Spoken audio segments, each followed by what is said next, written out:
Welcome back to my channel CNN BHS Chemistry. Today I am going to discuss the second chapter of 10th standard gas laws and mole concept. 10ാം ക്ലാസ്സിലെ രണ്ടാമത്തെ അധ്യായമായ വാതക നിയമങ്ങളും മോൾ സങ്കല്പവും എന്ന അധ്യായമാണ് ഇന്നിവിടെ ക്ലാസ്സിൽ ചർച്ച ചെയ്യുന്നത്. അപ്പോൾ അതിനു മുമ്പായി ദ്രവ്യത്തിന്റെ വിവിധ അവസ്ഥകൾ ഏതെല്ലാമെന്ന് നോക്കാം. ദ്രവ്യത്തിന്റെ വിവിധ അവസ്ഥകളാണ് ഖരം, ദ്രാവകം, വാതകം, plasma. That means the different states of matter are solid, liquid, gas and plasma. ഇതിൽ solid, liquid, gas പ്രോപ്പർട്ടീസ്, അതായത് ഖരം, ദ്രാവകം, വാതകം ഇവയുടെ തന്മാത്രാ ക്രമീകരണത്തെ കുറിച്ച് 8ാം ക്ലാസ്സിൽ നിങ്ങൾ പഠിച്ചിട്ടുണ്ട്. ഇനി 10ാം ക്ലാസ്സിൽ നമുക്ക് കൂടുതലായിട്ട് ചർച്ച ചെയ്യേണ്ട ടോപ്പിക്കാണ് വാതകം, വാതക നിയമങ്ങളും വാതകത്തെ സ്വാധീനിക്കുന്ന ഘടകങ്ങൾ. വാതകത്തെ അല്ലെങ്കിൽ ഗ്യാസിനെ സ്വാധീനിക്കുന്ന ഘടകങ്ങളാണ് വേരിയബിൾസ് ആണ് പ്രഷർ അഥവാ മർദ്ദം, പി, വോള്യം വ്യാപ്തം, വി, ടെമ്പറേച്ചർ താപനില, ടി. ഇനി ഈ അധ്യായത്തിൽ pressure, volume and temperature how effect the gases, മർദ്ദം, വ്യാപ്തം, താപനില എന്നീ ഘടകങ്ങൾ വാതകത്തെ എങ്ങനെ സ്വാധീനിക്കുന്നുവെന്ന് നമുക്ക് ഈ ചാപ്റ്ററിൽ ചർച്ച ചെയ്യാനുണ്ട്. അപ്പോൾ അതിനു മുമ്പായി സോളിഡ്, ലിക്വിഡ്, ഗ്യാസ്, ഖരം, ദ്രാവകം, വാതകം ഇവയിലെ തന്മാത്രാ ക്രമീകരണം നിങ്ങളുടെ നഗ്നനേത്രങ്ങൾ കൊണ്ട് കാണാൻ കഴിയുന്നതല്ല ഇവയിലെ തന്മാത്രാ ക്രമീകരണം. അപ്പം കൂടുതൽ ആശയവ്യക്തത വരുന്നതിന് വേണ്ടി സോളിഡ്, ലിക്വിഡ്, ഗ്യാസിലെ മോളിക്കുലർ അറേഞ്ച്മെന്റ്, അതായത് ഇവയുടെ തന്മാത്രാ ക്രമീകരണത്തെ സൂചിപ്പിക്കുന്ന ഒരു വീഡിയോ നമുക്ക് കാണാം. ഡിഫറെൻറ്റ് സ്റ്റേറ്റ്സ് ഓഫ് മാറ്റർ സൂചിപ്പിക്കുന്ന ഒരു വീഡിയോ നമുക്ക് കാണാം. ഖരം, ദ്രാവകം, വാതകം ഇവയിലെ തന്മാത്രാ ക്രമീകരണത്തിൻ്റെ വീഡിയോ കാണാം. സ്ക്രീനിൽ നിയോൺ, ആർഗൺ, ഓക്സിജൻ, ജലം ഇവയുടെ ക്രമീകരണമാണ് തന്നിരിക്കുന്നത്. നമുക്ക് ആദ്യത്തെ ഉദാഹരണം എടുക്കാൻ. നിയോണിൻ്റെ സോളിഡ് സ്റ്റേറ്റ് ഖരാവസ്ഥയിലുള്ള ക്രമീകരണമാണ് കാണിച്ചിരിക്കുന്നത്. ഇപ്പോൾ ലിക്വിഡ് സ്റ്റേറ്റ് അല്ലെങ്കിൽ ദ്രാവകാവസ്ഥയിലുള്ള ക്രമീകരണം. മൂന്നാമത്തെ ഗ്യാസിയസ് സ്റ്റേറ്റ്, അതായത് വാതകാവസ്ഥയിലുള്ള ക്രമീകരണത്തിലുള്ള മാറ്റം ശ്രദ്ധിച്ചുവല്ലോ. നമുക്ക് വേറൊരു തന്മാത്രയും കൂടെ നോക്കാം. ഓക്സിജൻ. 2 ഓക്സിജൻ ആറ്റം ചേർന്നുള്ള ഡയാറ്റോമിക് മോളിക്യൂൾ, ദ്വയാറ്റോമിക തന്മാത്രയാണ് ഓക്സിജൻ. ഓക്സിജൻ്റെ ഖരാവസ്ഥ ശ്രദ്ധിക്കൂ. എന്തൊക്കെയാണ് ഖരാവസ്ഥയുടെ പ്രത്യേകതകൾ? ഖരാവസ്ഥയിൽ തന്മാത്രകൾ വളരെ അടുത്തടുത്ത് സ്ഥിതി ചെയ്യുന്നു. തന്മാത്രകൾക്കിടയ്ക്കുള്ള അകലം കുറവാണ്. അകലം കുറവായതുകൊണ്ട് തന്നെ തന്മാത്രകൾ തമ്മിലുള്ള ആകർഷണബലം കൂടുതലാണ്. ആകർഷണബലം കൂടിയതുകൊണ്ട് അവയ്ക്ക് സ്വതന്ത്രമായി ചലിക്കാൻ സാധിക്കില്ല. അതായത് സോളിഡ് സ്റ്റേറ്റിൽ ഖരാവസ്ഥയിൽ തന്മാത്രകളുടെ ഗതികോർജം വളരെ കുറവാണ്. In solid state molecules are closely packed. The force of attraction between the molecules are very low. The distance between the molecules are very low. So their energy is also very low. In liquid state ദ്രാവകാവസ്ഥയിലെ മാറ്റം ശ്രദ്ധിക്കൂ. തന്മാത്രകൾ ഖരാവസ്ഥയിലുള്ളതിനേക്കാൾ സ്വതന്ത്രമായി ചലിക്കുന്നു. കാരണം തന്മാത്രകൾക്ക് ഇടയ്ക്കുള്ള അകലം കൂടുതലാണ്. അതിനാൽ തന്മാത്രകൾ തമ്മിലുള്ള ആകർഷണബലം കുറവാണ്. തന്മാത്രകൾക്ക് ചലന സ്വാതന്ത്ര്യം കൂടുതലുള്ളതുകൊണ്ട് തന്മാത്രകളുടെ ഗതികോർജം കൂടുതലാണ്. In liquid state the distance between the molecules is very high. Then freedom of movement of molecules are also very high. So the energy of gas molecules are also very high. The attractive force between the gas molecules is very low. In gaseous state വാതകാവസ്ഥയാകുമ്പോഴുള്ള മാറ്റം എന്താണ്? തന്മാത്രകൾക്കിടയ്ക്കുള്ള അകലം വളരെ കൂടുതലാണ്. അതിനാൽ വാതക തന്മാത്രകൾക്ക് അത് ഉൾക്കൊള്ളുന്ന പാത്രത്തിൽ ഏത് ദിശയിലേക്ക് വേണമെങ്കിലും ചലിക്കാൻ സാധിക്കുന്നു. അതിനാൽ അവയുടെ ഗതികോർജം വളരെ കൂടുതലാണ്. തന്മാത്രകൾ തമ്മിലുള്ള അകലം കൂടുതലുള്ളതുകൊണ്ട് തന്മാത്രകൾക്കിടയ്ക്കുള്ള ആകർഷണബലം വളരെ കുറവുമാണ്. That means in gaseous state the distance between the molecules are very high. So the freedom of movement of molecules are also very high. So here the energy of gas molecules, that means kinetic energy of gas molecules are also very high. Kinetic energy means the energy due to the movement of molecules. തന്മാത്രകൾക്ക് ചലനം മൂലം ഉണ്ടാകുന്ന ഊർജ്ജമാണ് kinetic energy അഥവാ ഗതികോർജ്ജം. So here the attractive force between gas molecules are very low. അപ്പോൾ ഈ simulation വീഡിയോയിൽ നിന്ന് നമുക്ക് മനസ്സിലാക്കാം, പദാർത്ഥത്തിൻ്റെ വാതകാവസ്ഥയിലാണ് തന്മാത്രകൾക്കിടയ്ക്ക് അകലം കൂടുതലുള്ളതും തന്മാത്രകൾക്ക് ചലന സ്വാതന്ത്ര്യം കൂടുതലുള്ളതും തന്മാത്രകൾ തമ്മിലുള്ള ആകർഷണ ബലം കുറവുള്ളതും. അതിനാൽ തന്മാത്രകൾക്കിടയ്ക്ക് അകലം കൂടുതലുള്ളത് കൊണ്ട് വാതകത്തിനായിരിക്കും എപ്പോഴും വ്യാപ്തം കൂടുതൽ. വ്യാപ്തം അല്ലെങ്കിൽ വോള്യം കൂടുതൽ എപ്പോഴും വാതക തന്മാത്രകൾക്ക് ആയിരിക്കും. Some statements regarding gases are given. First point, each gas contains numerous minute molecules. ഓരോ വാതകത്തിലും അതിസൂക്ഷ്മങ്ങളായ അനേകം തന്മാത്രകൾ അടങ്ങിയിരിക്കുന്നു.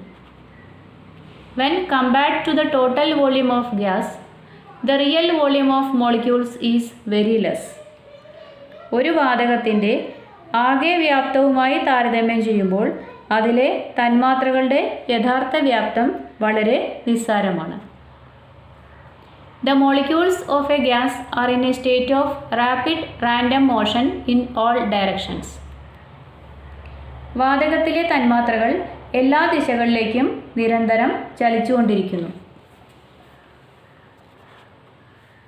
Next point, gas molecules collide with each other and also collide with the walls of the container in which it is kept.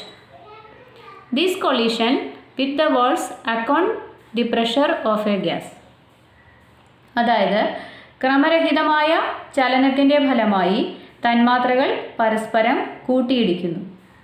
വാതകം സ്ഥിതി ചെയ്യുന്ന പാത്രത്തിൻ്റെ ഭിത്തികളിലും അത് ചെന്നിടിക്കുന്നു.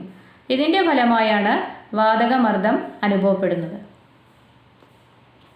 As the collision of molecules are perfectly elastic in nature, there is no loss of energy. വാതക തന്മാത്രകളുടെ കൂട്ടിമുട്ടലുകൾ പൂർണ്ണമായും ഇലാസ്തിക സ്വഭാവമുള്ളതായതിനാൽ ഊർജ്ജനഷ്ടം ഒരിക്കലും സംഭവിക്കുന്നില്ല. Last point, there is no attraction between the gas molecules and with the walls of the container. വാതക തന്മാത്രകൾ തമ്മിലും വാതക തന്മാത്രകളും പാത്രത്തിൻ്റെ ഭിത്തിയും തമ്മിലും ആകർഷണം തീരെയില്ല. തുടർന്ന് ടെക്സ്റ്റ് ബുക്കിലെ പട്ടിക 2.1 എല്ലാവരും പൂർത്തിയാക്കുക. എല്ലാവർക്കും പരിചയമുള്ളൊരു പദമാണ് വ്യാപ്തം അഥവാ വോള്യം. 8ാം ക്ലാസ്സിൽ ഖരം, ദ്രാവകം, വാതകം ഇവയുടെ വ്യാപ്തങ്ങളെക്കുറിച്ച് പഠിച്ചിട്ടുണ്ട്. അപ്പോൾ ഖരാവസ്ഥയിലാണെങ്കിൽ in solid state it has definite shape and volume. In liquid state no definite shape but it has definite volume. In gaseous state no definite shape and volume. ഇപ്പോൾ ഖരാവസ്ഥയിലുള്ള പദാർത്ഥങ്ങൾക്ക് നിശ്ചിതമായ ആകൃതിയും വ്യാപ്തവുമുണ്ട്. ദ്രാവകാവസ്ഥയിലുള്ള പദാർത്ഥങ്ങൾക്ക് നിശ്ചിതമായ ആകൃതിയില്ല, പക്ഷേ നിശ്ചിതമായ വോള്യം അഥവാ വ്യാപ്തമുണ്ട്. വാതകാവസ്ഥയിലാണെങ്കിൽ നിശ്ചിതമായ ആകൃതിയും വ്യാപ്തവുമില്ല. അപ്പോൾ വ്യാപ്തം എന്ന് പറഞ്ഞാൽ ഒരു പദാർത്ഥത്തിന് സ്ഥിതി ചെയ്യാൻ ആവശ്യമായ സ്ഥലത്തെയാണ് വ്യാപ്തമെന്ന് പറയുന്നത്. വെള്ളമാണ് അല്ലേ, ലിക്വിഡാണ്, ദ്രാവകമാണ്. അപ്പോൾ ഇത് ഏകദേശം 2 ലിറ്റർ വെള്ളമുണ്ട്. 2 ലിറ്റർ വെള്ളം. ഈ 2 ലിറ്റർ വെള്ളത്തെ നമ്മൾ വേറൊരു പാത്രം എടുക്കുകയാണ്. ഒരു ബക്കറ്റ് എടുത്തു, ആ ബക്കറ്റിലേക്ക് ഈ വെള്ളത്തെ മുഴുവനായിട്ട് ഒഴിച്ചു. എന്നിട്ട് നമ്മൾ വീണ്ടും അതിൻ്റെ അളവ്, അതിൻ്റെ വ്യാപ്തം നോക്കുകയാണെങ്കിൽ നമുക്കറിയാം ഈ 2 ലിറ്റർ വെള്ളം തന്നെ ആ ബക്കറ്റിലും ഉണ്ടായിരിക്കും. അപ്പോൾ വ്യാപ്തം അല്ലെങ്കിൽ വോള്യം എന്ന് പറഞ്ഞാൽ ഒരു പദാർത്ഥത്തിന് സ്ഥിതി ചെയ്യാൻ ആവശ്യമായ സ്ഥലമാണ് അതിൻ്റെ വ്യാപ്തം. ഒരു പദാർത്ഥത്തിന് സ്ഥിതി ചെയ്യാൻ ആവശ്യമായ സ്ഥലമാണ് വ്യാപ്തം എന്ന് പറയുന്നത്. അപ്പോൾ ഇതുപോലെ തന്നെ ഇപ്പോൾ മുൻപ് കാണിച്ചതുപോലെ തന്നെ 2 ലിറ്റർ ദ്രാവകം, ജലത്തെ നമ്മൾ വേറൊരു പാത്രത്തിലേക്ക് ഒഴിക്കുമ്പോൾ അതിൻ്റെ വ്യാപ്തം എത്രയാണ്? 2 ലിറ്റർ തന്നെയാണെന്ന് മനസ്സിലായി. ഇനി അതുപോലെ തന്നെ നമ്മളൊരു 2 ലിറ്റർ ഏതെങ്കിലും ഒരു വാതകം, ഒരു 2 ലിറ്റർ ഓക്സിജൻ വാതകം, ഇപ്പോൾ ഓക്സിജൻ എടുത്തു. 2 ലിറ്റർ ഓക്സിജൻ വാതകത്തെ നമ്മൾ ഒരു ജാറിൽ നിന്ന്, ഇതിൻ്റെ വ്യാപ്തം എത്രയാണ്? 2 ലിറ്ററാണ്. 2 ലിറ്റർ ഓക്സിജൻ വാതകത്തെ ഒരു ജാറിൽ നിന്ന് 5 ലിറ്റർ ഉൾക്കൊള്ളുന്ന ഒരു ജാറിലേക്ക് മാറ്റി. അടുത്ത പാത്രത്തിന്റെ വ്യാപ്തം എത്രയാണ്? 5 ലിറ്റർ. അപ്പൊ ആദ്യത്തെ ഓക്സിജൻ വാതകം ഒരു ജാറിലുണ്ട്, അതിന്റെ വ്യാപ്തം എത്രയാണ്? 2 ലിറ്റർ. ആ 2 ലിറ്റർ കൊള്ളുന്ന ജാറിൽ നിന്ന് ഈ ഓക്സിജൻ വാതകത്തെ 5 ലിറ്റർ വലുപ്പമുള്ള ഒരു ജാറിലേക്ക് മാറ്റി. അപ്പൊ മാറ്റിയപ്പോൾ നമുക്ക് ഊഹിക്കാം ഓക്സിജൻ വാതകത്തിന്റെ വ്യാപ്തം ഈ 2 ലിറ്ററിൽ നിന്ന് എന്തായിട്ട് മാറിയിട്ടുണ്ടാവും? 5 ലിറ്റർ ആയിട്ട് മാറിയിട്ടുണ്ടായിരിക്കും. അതായത് വാതകത്തിന് നിശ്ചിതമായ വ്യാപ്തം ഇല്ല. Gas have no definite volume and shape. അപ്പൊ വോള്യൂം അല്ലെങ്കിൽ വ്യാപ്തം എന്ന് പറയുമ്പോൾ എങ്ങനെയാണ് ഗ്യാസിനെ സംബന്ധിച്ച് വാതകത്തെ സംബന്ധിച്ച വ്യാപ്തം എന്ന് പറയുമ്പോൾ എങ്ങനെയാണെന്ന് നോക്കാം നമുക്ക്. Volume of a gas is the volume of the container which occupies. ഒരു വാതകത്തിന്റെ വ്യാപ്തം എന്ന് പറയുന്നത് അത് ഉൾക്കൊള്ളുന്ന പാത്രത്തിന്റെ വ്യാപ്തമായിരിക്കും. അതായത് 2 ലിറ്റർ ഓക്സിജൻ വാതകത്തെ 5 ലിറ്ററിന്റെ പാത്രത്തിലേക്ക് മാറ്റിയപ്പോൾ ഓക്സിജൻ വാതകത്തിന്റെ വ്യാപ്തം എത്രയായി മാറി? 5 ലിറ്ററായി മാറി. Next topic, pressure of a gas. So here look at the video. The molecules of gas kept inside a closed container are shown in the figure.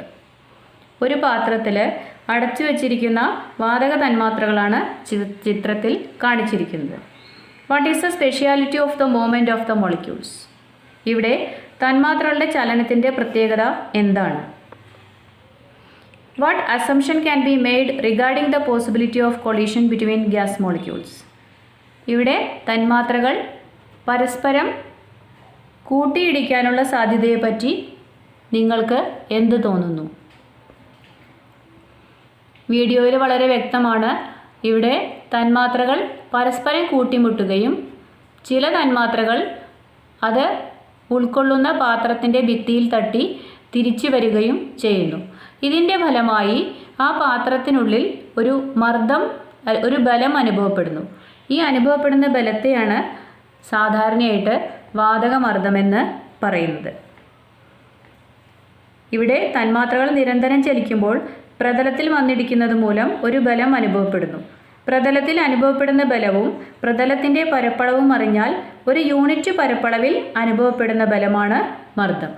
അതായത് ഒരു യൂണിറ്റ് പരപ്പളവിൽ അനുഭവപ്പെടുന്ന ബലമാണ് മർദ്ദം എന്ന് പറയുന്നത്. That means force exerted per unit area is called pressure. So listen again. Force exerted per unit area is called pressure. How temperature affect the state of change? താപനില ദ്രവ്യത്തിൻ്റെ ഒരവസ്ഥയിൽ നിന്ന് മറ്റൊരവസ്ഥയിലേക്ക് മാറുന്നതിന് എങ്ങനെ സ്വാധീനിക്കുന്നു എന്ന് നോക്കാം. അപ്പോൾ വീഡിയോ ശ്രദ്ധിക്കുക. വീഡിയോയിലെ 31 കെൽവിനാണ് താപനില. ഇത് ഓക്സിജൻ വാതകത്തിൻ്റെ സോളിഡ് സ്റ്റേറ്റ് ആണ്, ഖരാവസ്ഥയിലുള്ള ക്രമീകരണമാണ്. ഇനി താപനില കൂട്ടുമ്പോൾ മോളിക്കുലർ അറേഞ്ച്മെൻറ്റ്, അതായത് തന്മാത്രയുടെ ക്രമീകരണത്തിൽ എന്ത് മാറ്റം ഉണ്ടാകുന്നുവെന്ന് നിങ്ങൾ ശ്രദ്ധിക്കണം. താപനില കൂട്ടുന്നു.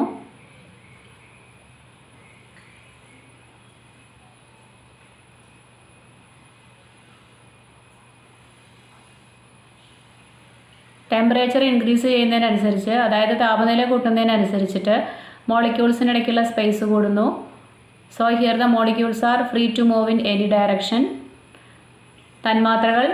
തന്മാത്രയുടെ ക്രമീകരണം വാതകാവസ്ഥയിലുള്ള തന്മാത്രയുടെ ക്രമീകരണം പോലെ ആവുന്നു. അതായത് സോളിഡ് സ്റ്റേറ്റിലുള്ള oxygen changed into gaseous state. അതായത് താപനില കൂട്ടുമ്പോൾ തന്മാത്രകളുടെ ഗതികോർജം കൂടുന്നു. തന്മാത്രകളുടെ ക്രമീകരണം വാതകാവസ്ഥയിലേക്ക് മാറുന്നു. That means when temperature increases, the kinetic energy of molecule increases. So the solid state is changed into liquid state and then gaseous state. അതായത് ഒരു പദാർത്ഥത്തിലെ തന്മാത്രകളുടെ ശരാശരി ഗതികോർജത്തിൻ്റെ അളവാണ് അതിൻ്റെ താപനില. ഒരു പദാർത്ഥത്തിലെ തന്മാത്രകളുടെ ശരാശരി ഗതികോർജത്തിൻ്റെ അളവാണ് അതിൻ്റെ താപനില. Temperature is the average kinetic energy of molecules in a substances. Temperature is the average kinetic energy of molecules in a substance. വാതകത്തെ സ്വാധീനിക്കുന്ന ഘടകങ്ങളാണ് മർദ്ദം, വ്യാപ്തം, താപനില, അതായത് പ്രഷർ, വോള്യം ആൻഡ് ടെമ്പറേച്ചർ എന്ന് നമ്മൾ കണ്ടു കഴിഞ്ഞു. ഇനി മർദ്ദവും വ്യാപ്തവും ഒരു വാതകത്തെ എങ്ങനെ സ്വാധീനിക്കുന്നു? കണ്ടീഷൻ ഇതാണ്: താപനില സ്ഥിരമായിരിക്കുമ്പോൾ മർദ്ദവും വ്യാപ്തവും എങ്ങനെ വാതകത്തെ സ്വാധീനിക്കുന്നു എന്ന് നമുക്ക് നോക്കാം. അതിനായിട്ട് ചെറിയൊരു പരീക്ഷണം ചെയ്യാം. ഒരു ദ്രാവകം ഉപയോഗിച്ചുള്ള ഒരു പരീക്ഷണമാണ്. അതിൽ മർദ്ദവും വ്യാപ്തവും എങ്ങനെ സ്വാധീനിക്കുന്നു എന്ന് നമുക്ക് നോക്കാം. ചെറിയൊരു പരീക്ഷണം. ഒരു പാത്രത്തിൽ വെള്ളം എടുത്തിരിക്കുന്നു, അതിലേക്ക് ഒരു സ്ട്രോ വെച്ചിരിക്കുന്നു. ഇനി ഈ സ്ട്രോയിലൂടെ നമ്മൾ ഊതുമ്പോൾ ഇതിൽ കുമിളകൾ ഉണ്ടാവും. അപ്പോൾ നിങ്ങൾ ശ്രദ്ധിക്കേണ്ട കാര്യം, കുമിളകൾ അടിയിൽ നിന്ന് മുകളിലേക്ക് വരുന്നത് കാണാം. ആ കുമിളയുടെ വലിപ്പത്തിൽ എന്തെങ്കിലും വ്യത്യാസമുണ്ടോ എന്ന് ശ്രദ്ധിക്കണം. അപ്പോൾ ഈ പരീക്ഷണത്തിൽ താപനിലയിൽ മാറ്റമൊന്നുമില്ല, കാരണം ചൂടാക്കുന്നു തണുപ്പിക്കുന്നു ഒന്നുമില്ല. താപനിലയിൽ മാറ്റമൊന്നുമില്ല. ഇനി ഊതുമ്പോൾ കുമിളയുടെ വലിപ്പത്തിന് എന്ത് മാറ്റം വരുന്നു എന്ന് ശ്രദ്ധിക്കുക.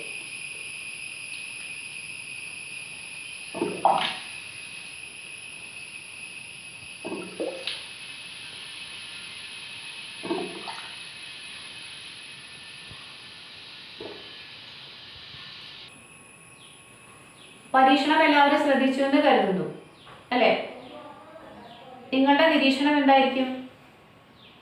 സ്ട്രോയിൽ കൂടെ ഊതിയപ്പോൾ അടിയിൽ നിന്ന് മുകളിലേക്ക് കുമിളകൾ ഉയരുന്നു. ഇനി അടിഭാഗത്ത് നിന്ന് മുകളിലേക്ക് വരുന്ന കുമിളകളുടെ വലിപ്പത്തിന് എന്തെങ്കിലും വ്യത്യാസമുണ്ടോ? തീർച്ചയായും നിങ്ങൾക്കറിയാം, അടിയിൽ നിന്ന് മുകളിലേക്ക് വരുന്തോറും കുമിളയുടെ വലിപ്പം കൂടുന്നു. അതിനെന്തായിരിക്കും കാരണം? ദ്രാവകത്തിന്റെ അടിഭാഗത്ത് മർദ്ദം കൂടുതലാണ്. ദ്രാവക ഉപരിതലത്തിലേക്ക് എത്തുമ്പോഴേക്കും മർദ്ദം കുറയുന്നു. അപ്പോൾ അടിഭാഗത്ത് മർദ്ദം മനസ്സിലുറപ്പിക്കുക. ദ്രാവകത്തിന്റെ അല്ലെങ്കിൽ ലിക്വിഡ്സിന്റെ അടിയിൽ മർദ്ദം കൂടുതലും മുകളിൽ സർഫസിൽ, അതായത് ദ്രാവക ഉപരിതലത്തിൽ മർദ്ദം കുറവുമായിരിക്കും.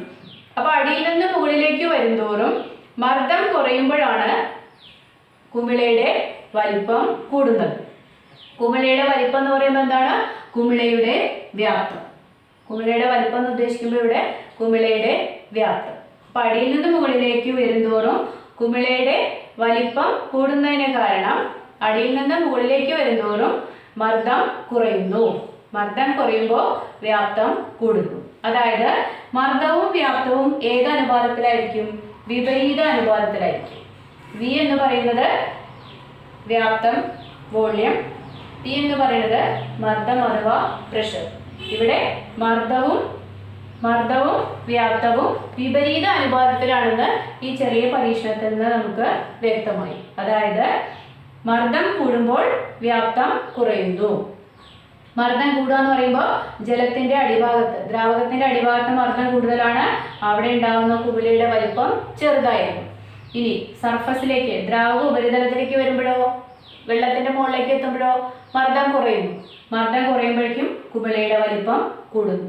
അപ്പോൾ ഇത് നിങ്ങൾക്ക് എല്ലാവർക്കും അറിയാവുന്ന ഒരു കാര്യമാണ് ദ്രാവകത്തിന്റെ കേസിൽ. അപ്പം നീന്താൻ അറിയുന്നവർക്ക് അറിയാം, അല്ലേ? വെള്ളത്തിലേക്ക് എടുത്ത് ചാടിക്കഴിഞ്ഞാലോ നമുക്ക് കുറേ സമയം വെള്ളത്തിന്റെ അടിയിൽ നിൽക്കാൻ കഴിയില്ല. കാരണം എന്താ? നമ്മളെ അവിടുന്ന് ഒരു ഫോഴ്സ് മുകളിലേക്ക് തള്ളുന്ന നിങ്ങൾക്ക് കാണാം, അല്ലേ? അപ്പോൾ അടിഭാഗത്താണ് എപ്പോഴും മർദ്ദം കൂടുതൽ, മുകളിലേക്ക് വരുന്തോറും മർദ്ദം കുറയുന്നു.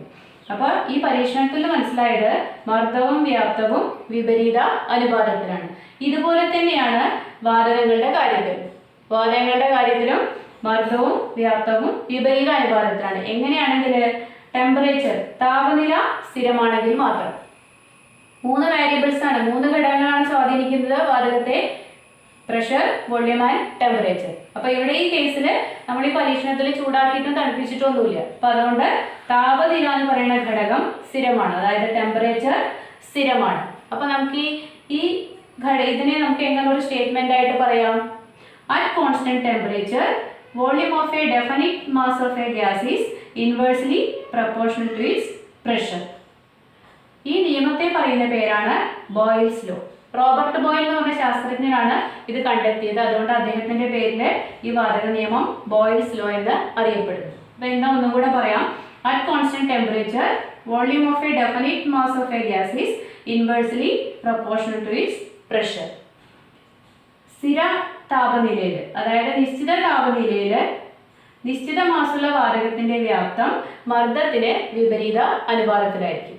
അതായത് താപനില സ്ഥിരമാക്കി വെക്കുമ്പോൾ ഒരു വാതകത്തിന്റെ വ്യാപ്തം മർദ്ദത്തിന് വിപരീത അനുപാതത്തിലായിരിക്കും. അതായത് V പ്രപ്പോർഷണൽ ടു 1/P. അതായത് അപ്പോൾ നമുക്കിത് എങ്ങനെ എഴുതാം? PV equal to constant. അപ്പോൾ PV ഈക്വൽ ടു കോൺസ്റ്റന്റ് എന്ന് പറയുമ്പോൾ എന്താ? കോൺസ്റ്റന്റ് എന്ന് പറഞ്ഞാൽ സ്ഥിരസംഖ്യ. പിയും വിയും ഗുണിക്കുമ്പോൾ എന്തായിരിക്കും? ഒരു സ്ഥിരസംഖ്യയാണ് എപ്പോഴും ലഭിക്കുക അല്ലേ? അത് നമുക്ക് ഇന്ന് വ്യക്തമാണ്. കാരണം എന്താണ്? മർദ്ദം കുറയുമ്പോൾ വ്യാപ്തം കൂടും, മർദ്ദം കൂടുമ്പോൾ വ്യാപ്തം കുറയും. അപ്പോൾ രണ്ടും കൂടി ഗുണിച്ച് എപ്പോഴും നമുക്ക് എന്ത് കിട്ടും? സ്ഥിരസംഖ്യ. അപ്പോൾ ബോയിൽ നിയമം പറയുന്നത് at constant temperature volume of a fixed mass of a gas is inversely proportional to its pressure. അതായത് നിശ്ചിത താപനിലയിൽ ഒരു വാതകത്തിന്റെ വ്യാപ്തം മർദ്ദത്തിന് വിപരീത അനുപാതത്തിലായിരിക്കും. ആ മർദ്ദവും വ്യാപ്തവും തമ്മിൽ ഗുണിച്ചു കഴിഞ്ഞാൽ നമുക്ക് ലഭിക്കുന്നത് ഒരു സ്ഥിരസംഖ്യയായിരിക്കും. ഇതിന് നമുക്ക് ഡെയിലി ലൈഫിൽ ധാരാളം എക്സാമ്പിൾസ് ഉണ്ട്. ഇപ്പോൾ ടീച്ചർ ഇവിടെ കാണിച്ചു തന്ന ചെറിയ പരീക്ഷണത്തിൽ തന്നെ നിങ്ങൾക്കറിയാം, നിങ്ങൾ കണ്ടിട്ടായിരിക്കും അക്വേറിയത്തിൽ അല്ലേ വെള്ളം പോകുന്നത് കാണാം. താഴെ നിന്ന് മുകളിലേക്ക് കുമിളയുടെ വലിപ്പം കൂടുന്നത് കാണാം അല്ലേ? വെള്ളം ഇങ്ങനെ പോകുമ്പോൾ ശ്രദ്ധിച്ചിട്ടുണ്ടായിരിക്കും. അക്വേറിയത്തിൽ താഴെ നിന്ന് മുകളിലേക്ക് വരുന്നവർ എന്താണ്? കുമിളയുടെ വലിപ്പം കൂടുന്നത് കാണാം.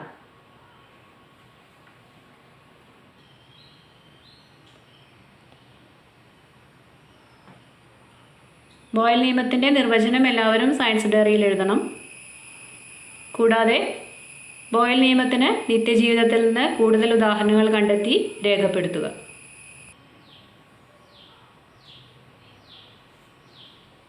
അപ്പോൾ ഇന്നത്തെ ക്ലാസ്സിൽ നമ്മൾ ചർച്ച ചെയ്ത് കഴിഞ്ഞത് സോളിഡ് ലിക്വിഡ് ഗ്യാസ്, ഖരം, ദ്രാവകം, വാതകം ഇവയിലെ തന്മാത്രാ ക്രമീകരണം, അതുപോലെ പ്രഷർ, വോളിയം, ടെമ്പറേച്ചർ ഈ ഘടകങ്ങളെക്കുറിച്ച്, പിന്നീട് വാതക നിയമങ്ങളിൽ ഒന്നാമത്തെ ആയിട്ടുള്ള ബോയിൽസ് ലോ അഥവാ ബോയിൽ നിയമം.